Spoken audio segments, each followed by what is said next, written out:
Hello everyone, my name is Nikita and welcome to my channel Study to be Banker.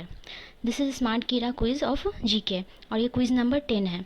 तो मैं daily ऐसे ही quiz दिया करूँगी और आप लोगों के साथ शेयर किया करूँगी जिससे आपकी भी रिवीजन हो जाए। तो मैंने ये क्विज़ दिया था और मेरे रैंक है 29। 8 सही हुए थे, एक रॉन्ग हो गया था और एक स्किप किया था। And my percentile is 91 percentile which is good percentile. तो अब इसके सॉल्यूशन देखते हैं।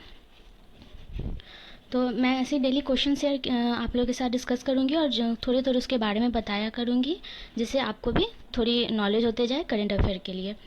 तो पहला क्वेश्चन है, which port in Myanmar has India gain the right to operate following Chabahar in Iran. तो पहले एक ओवरसीज़ पोर्ट थी ईरान में चाहबार में, तो वहाँ सबसे पहले इंडिया ने MOU साइन किया और अब एक सेकेंड पोर्ट बनी है सितवे पोर्ट इन म्यांमार। तो अब इंडिया के ओवरसीज़ पोर्ट में 2 पोर्ट आ गए हैं, एक चाहबार और एक Sittwe port. Sittwe port Myanmar से कनेक्ट होने के से फ़ायदा क्या है इंडिया को, तो पहले एक लॉन्ग डिस्टेंस ट्रैवल करके कुछ भी गुड्स पहुंचाने रहते थे म्यांमार में, तो बहुत लॉन्ग डिस्टेंस ट्रैवल करना पड़ता था। अब सितवे पोर्ट के थ्रू एकदम स्ट्रेट लाइन में वो वहाँ चले जाएंगे और इसके कॉस्ट भी कम पड़ेंगे। Second question, John Alfred Tinniswood is currently recognised as the world oldest living man, he is from. तो वो सबसे ज़्यादा ओल्डेस्ट मैन वो 111 यहाँ दिखा ना, 111 साल के हैं और वो इंग्लैंड के हैं।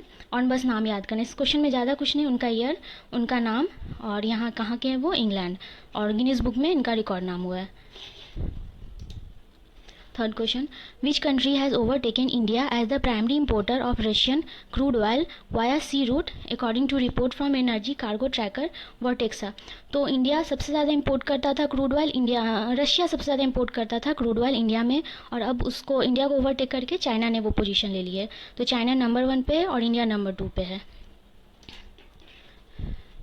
Who has been appointed as the full-time member of the 16th Finance Commission by the government? Manoj पांडा। तो आप लोगों को 16th फाइनेंस कमीशन के बारे में पता ही होगा। प्राइम मिनिस्टर ने 16 फाइनेंस कमीशन का अप्रूव कर दिया गया है और 31 अक्टूबर को 2025 में 16 फाइनेंस कमीशन को अपने रिपोर्ट सबमिट करने हैं और 26 टू 2031 तक 16 फाइनेंस कमीशन के ड्यूरेशन रहेंगे। इनके जो चेयरमैन है वो अरविंद पनगरिया है और ये फुल टाइम मेंबर बने हैं मनोज पांडा। तो ये अपॉइंटमेंट याद करना इंपॉर्टेंट क्वेश्चन है। Which companies have been collaborated to launch India's first private sector built sub-meter resolution Earth observation satellite TSAT-1 है।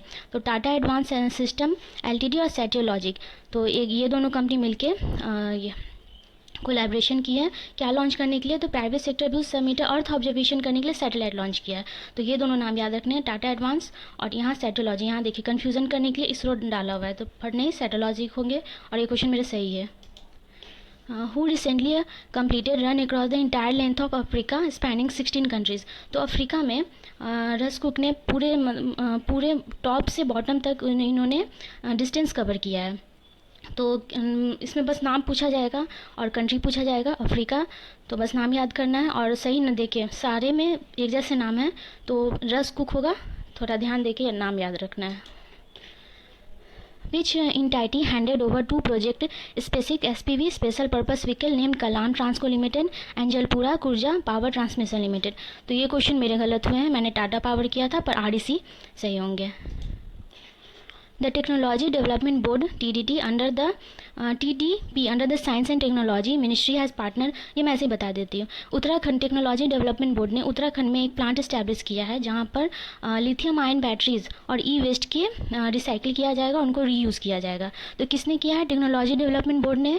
और कहाँ, किस चीज़ के लिए, लिथियम आयन बैटरीज के लिए और ई वेस्ट के लिए, और कहाँ पर, तो उत्तराखंड। बस यही है, बाकी जब आप PDF से पढ़ेंगे तो डीप में पढ़ लेना।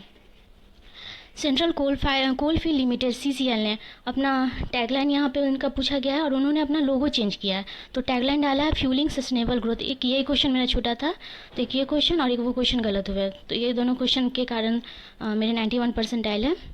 What is the tag of the logo, तो फ्यूलिंग सस्टेनेबल ग्रोथ, ठीक है। What is the name of Zimbabwe new gold backed currency, तो जिग, सिर्फ जिग होगा, ZI for Zimbabwe and G for gold. तो जिम्बाब्वे ने नई करेंसी लॉन्च की है, वो है जिग।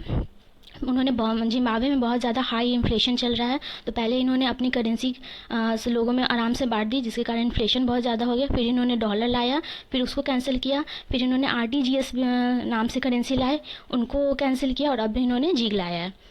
तो बस इतने थे 10 question, that's all from my side. तो मैं डेली ऐसे ही क्विज़ को शेयर कर दिया करूँगी। चैनल को प्लीज़ सब्सक्राइब कर लीजिएगा, वीडियो को लाइक कर दीजिएगा। ओके।